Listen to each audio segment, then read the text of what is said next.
करने वाले हैं फ्लेमिंगो बुक की third poem keeping quiet by Pablo Neruda. Pablo Neruda एक नोबेल प्राइज विनर है इन लिटरेचर। उन्होंने जीता था ये 1971 में। और इस पोएम के थ्रू वो 3 थिंग्स जो है कन्वे करना चाहते हैं। Let's have a look, what are they?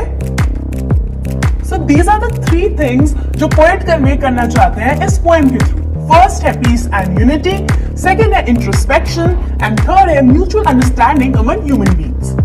Introspection का मतलब होता है अपने एक्शंस को बैठ के एनालाइज करना, यानी कि सेल्फ एनालिसिस। क्योंकि ये सबसे ज्यादा इंपॉर्टेंट थीम है, so I have highlighted it. So let's begin the poem.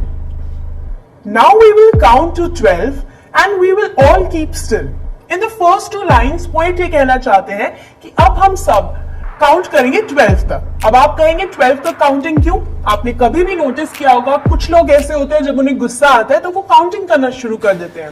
And why is that? ताकि उनका गुस्सा शांत हो जाए, they can sit in peace. तो यहाँ पे भी पोएट हमसे ये कह रहे हैं कि हम 12 तक काउंट करें, थोड़े शांत हो जाए और कुछ भी ना करें। We will keep still. Then he says, For once on the face of earth, let's not speak in any language. Let's stop for 1 second and not move our arms so much. A poet कह रहे हैं for the first time on the face of earth. अब इसका मतलब क्या हुआ? क्योंकि ऐसा कभी पहले हुआ ही नहीं है, यानी कि हम ह्यूमन बीइंग्स ने कभी बैठ के, सबने इकट्ठे बैठ के एनालाइज नहीं किया अपने एक्शंस को, तो पहली बार होगा इस अर्थ पे। So that's why on the first time on the face of earth.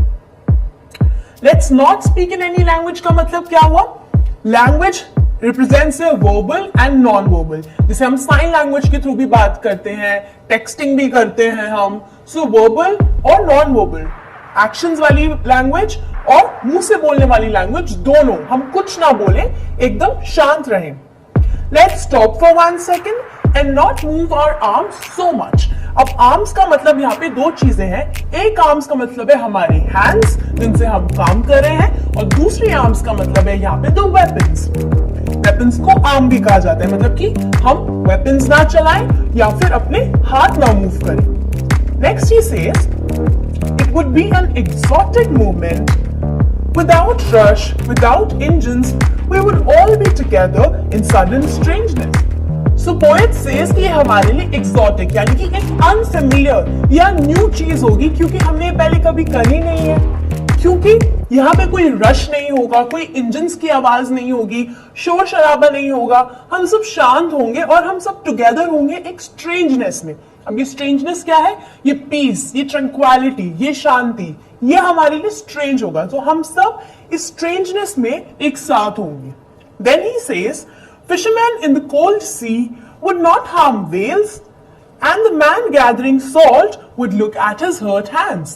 अब यहाँ पे कहता है कि अगर हम ऐसे बैठ के अपने एक्शंस को एनालाइज करेंगे, इंट्रोस्पेक्ट करेंगे, तो हमें कैसे चीजें समझ आएंगी, वो एग्जाम्पल दे रहे हैं। जैसे कि अगर फिशरमैन थोड़ी देर के लिए फिशिंग ना करें तो वेल्स थोड़ी और टाइम जी पाएंगी, क्योंकि ह्यूमन बीइंग्स चाहे ये एक बिजनेस ही क्यों ना हो, चाहे उनका एक ऑक्यूपेशन ही क्यों ना हो, लेकिन हम हार्म कर रहे हैं किसी दूसरे क्रीचर को।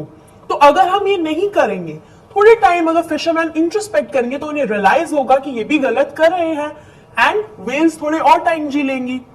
And the man gathering salt near the sea, अब जब सी के साइड में बहुत सारा सॉल्ट इकट्ठा हो जाता है तो लोग उससे क्या करते हैं, उसको जमा कर लेते हैं। अब उससे हाथ जो है उनके फट जाते हैं। तो ये दिखाता है कि हम अपना काम करने में इतने ज्यादा बिजी हैं कि हम ना सिर्फ एनवायरनमेंट को हार्म करें, ना सिर्फ दूसरे क्रीचर्स को हार्म करें, बट हम अपने आप को भी कितना हार्म करें। वो जब अपने हाथ फटे हुए देखेगा कि कितने खराब हो चुके हैं मेरे हाथ, तब उसे ये बात रियलाइज होगी, तब वो बैठ के नई चीजों के बारे में सोच पाएगा।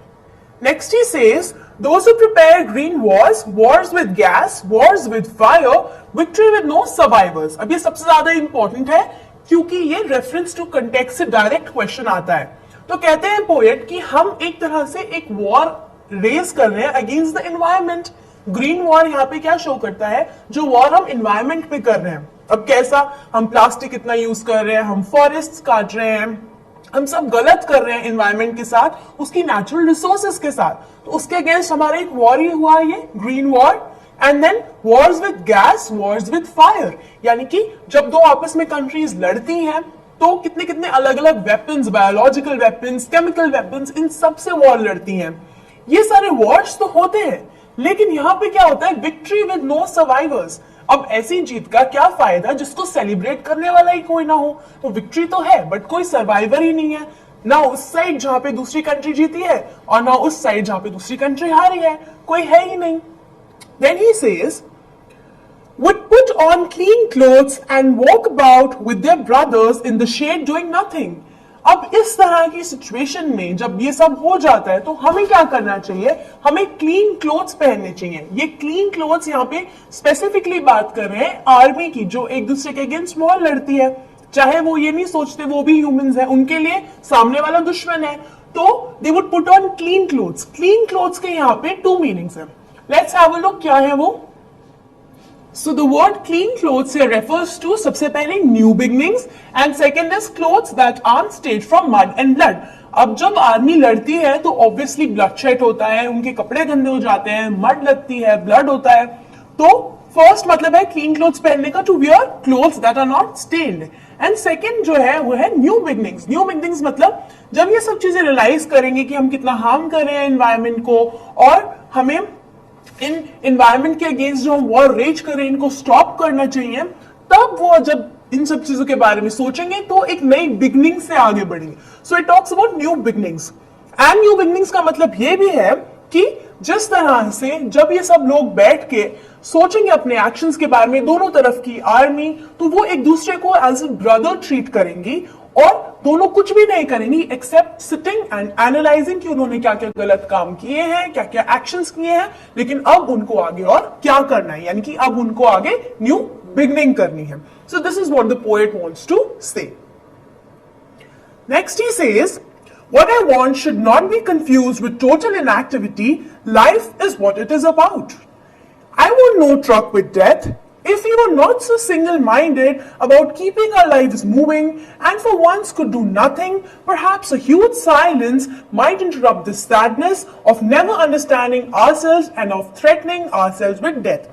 So poet कहते हैं, मैं तुम्हें ये नहीं कह रहा कि तुम मुझे death like silence दो, क्योंकि लाइफ का मतलब क्या होता है, लाइफ तो उसका नाम है, चलती का नाम जिंदगी है, यही सब कहते हैं। तो लाइफ तो है जो चलती रहे। मैं तुमसे डेथ लाइक साइलेंस नहीं मांग रहा हूं, मैं कंप्लीट इनएक्टिविटी नहीं मांग रहा हूं। मैं ये कह रहा हूं कि अगर हम एक बार इतने सिंगल माइंडेड होके ना सोचें, यानी सिर्फ हम अपने बारे में ही सोचते हैं कि हमें क्या करना है, हम अपने आसपास नहीं देखते हम कितनी चीजों को हार्म पहुंचा रहे हैं। हम इस अर्थ पे सिर्फ अकेले ह्यूमंस नहीं हैं, हमारे साथ साथ अदर क्रीचर्स हैं, एनिमल्स हैं, इन्वायरमेंट है। हम उन सब चीजों के बारे में नहीं सोचते, हम सिर्फ अपनी प्रोग्रेस, अपनी डेवलपमेंट के बारे में सिंगल माइंडेडली सोचते हैं और ये सोचते रहते हैं कि बस हमारी जिंदगी चलती रहे, चलती रहे, चलती रहे। तो अगर हम इन सब चीजों के बारे में सोचेंगे तो इस सैडनेस को, जो हम अपने आप को नहीं पहचान पाते, ये सैडनेस को इंटरप्ट करेगी ये साइलेंस।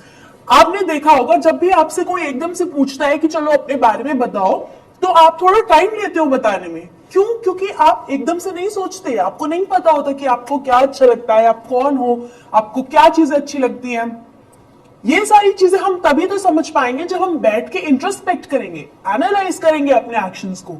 तो ये सैडनेस जो है अपने आप को ना जानने की, ये ओवरकम कर पाएगी तब जब साइलेंस होगी, जब हम इंट्रोस्पेक्ट करेंगे।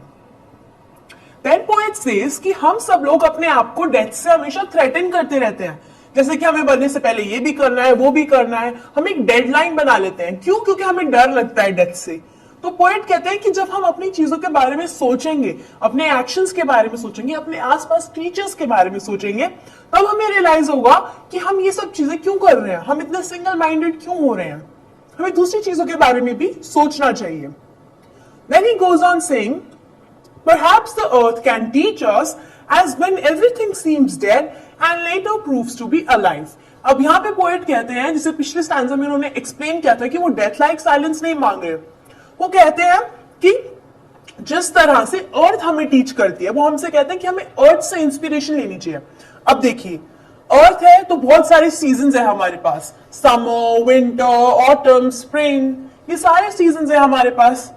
अर्थ भी तो रुकती है, सोचती है, फिर अगली बार एक नया सीजन आता है। ऐसा तो नहीं है कि विंटर है तो विंटर ही चलती रहेगी, समर है तो समर ही चलती रहेगी। अब विंटर होती है तो सारी चीजें थोड़ी पैसिव हो जाती हैं, हमें ऐसा लगता है आसपास कुछ नई चीज नहीं हो रही, सब शांति सी होती है, साइलेंस होती है, थोड़ी कम हो जाती है एक्टिविटीज। लेकिन जब समर आती है तो सब वापस से एक्टिव हो जाता है, आसपास लोग बाहर खेलते हैं, बच्चे लोग इधर अपने काम पे जल्दी जाते हैं, बहुत एक्टिव लाइफ लगती है। लेकिन बीच में क्या होता है, एक थोड़ा सा ब्रेक होता है, राइट? समर और विंटर के बीच में एक छोटा सा ब्रेक होता है जो अर्थ भी लेती है। लेकिन इसका मतलब ये तो नहीं है कि it's the ending of everything. यही पॉइंट हमें कह रहे हैं कि हमें भी ऐसे ही अर्थ से सीखना चाहिए कि जिस तरह से वो भी एक टाइम पे ऐसा लगता है कि कितनी अलाइव है, जैसे कि इन समर सीजन, वही दूसरे टाइम पे ऐसा लगता है that everything is so dead, यानी कि कितनी शांति है, कितनी साइलेंस है। हमें भी ये चीज लानी चाहिए अपने एक्शंस के अंदर, अपनी लाइफ के अंदर। हमें ये नहीं चाहिए कि हमें करते ही रहना है जो चीज हम करते जा रहे हैं, हमें रुकना है, हमें सोचना है और फिर न्यू बिगनिंग के साथ कंटिन्यू करना है, just like earth does. And then he says, now I will count up to 12 and you keep quiet and I will go. So now he means कि now I will count up to 12 and you keep quiet and I will go. इसका मतलब है कि अब जब poet इतनी सारी बातें हमें बता चुके हैं, हमें सिखा चुके हैं कि हमें म्यूचुअल अंडरस्टैंडिंग चाहिए, हमें पीस चाहिए, हमें यूनिटी चाहिए, और सबसे ज्यादा हमें जरूरत है अपने एक्शंस को एनालाइज करने की, यानी कि इंट्रोस्पेक्शन की जब हमें सबसे ज्यादा जरूरत है। अब जब ये बात मैं तुम्हें बता चुका हूं, so you will think about it, और मैं इस इंपैक्ट के साथ तुम्हें छोड़कर जा रहा हूं। So this is what the poet is trying to say. So if you have a look at this poem in a nutshell, तो पोएट यही समझाने की कोशिश कर रहे हैं कि हमें पीस, यूनिटी, सबसे ज्यादा इंपॉर्टेंट उसके साथ साथ इंट्रोस्पेक्शन की जरूरत है, म्यूचुअल अंडरस्टैंडिंग की जरूरत है। हम बैठे अपने एक्शंस को एनालाइज करें। वो ये एग्जाम्पल देते हैं फिशरमैन के थ्रू, और एग्जाम्पल देते हैं उन लोगों के थ्रू जो सी के साइड में सॉल्ट इकट्ठा कर रहे हैं, कि अगर वो अपने एक्शन को थोड़ी देर रोकेंगे तो उनके आसपास जो क्रीचर्स हैं, जैसे वेल्स हैं, वो थोड़ी और टाइम जी पाएंगी। वो अपने हाथों को नोटिस करके देखेंगे, अपनी लाइफ को भी वो कितना हार्म पहुंचा रहे हैं। साथ साथ फिर वो हमें ये बताते हैं कि किस तरह से हम इन्वायरमेंट को कितना नुकसान पहुंचा रहे हैं। और अगर हम इतने सिंगल माइंडेड नहीं होते अपनी ग्रोथ और डेवलपमेंट को लेकर, तो शायद हम समझ पाते कि हमारे साथ साथ और भी क्रीचर्स एग्जिस्ट करते हैं, हम अकेले नहीं हैं। और उससे हमारे अंदर म्यूचुअल अंडरस्टैंडिंग बढ़ती और हमारी इंट्रोस्पेक्शन हमें बहुत ज्यादा हेल्प करती। So this is what the poet is trying to say through this poem. अब जो क्वेश्चंस आते हैं इस पोएम में, that are directly from the reference to the context. जैसे कि सबसे इंपॉर्टेंट पैराग्राफ मैंने आपको बताया कि जब वो कहते हैं Wars with gas, wars with fire, वो सबसे इंपॉर्टेंट पैराग्राफ था। And second is the last paragraph which says हमें अर्थ से सीखना चाहिए कि जिस तरह से एक टाइम पे बहुत अलाइव लगती है, दूसरे टाइम पे इट सीम्स डेड। ये एक एग्जांपल है बताने के लिए हमें किस तरह से सीख लेनी चाहिए अर्थ से, अपने एक्शंस को किस तरह से एनालाइज करके एक नई शुरुआत करनी चाहिए। So that's all for this poem Keeping Quiet by Pablo Neruda. In the next video, you will learn about the poem A Thing of Beauty by John Keats.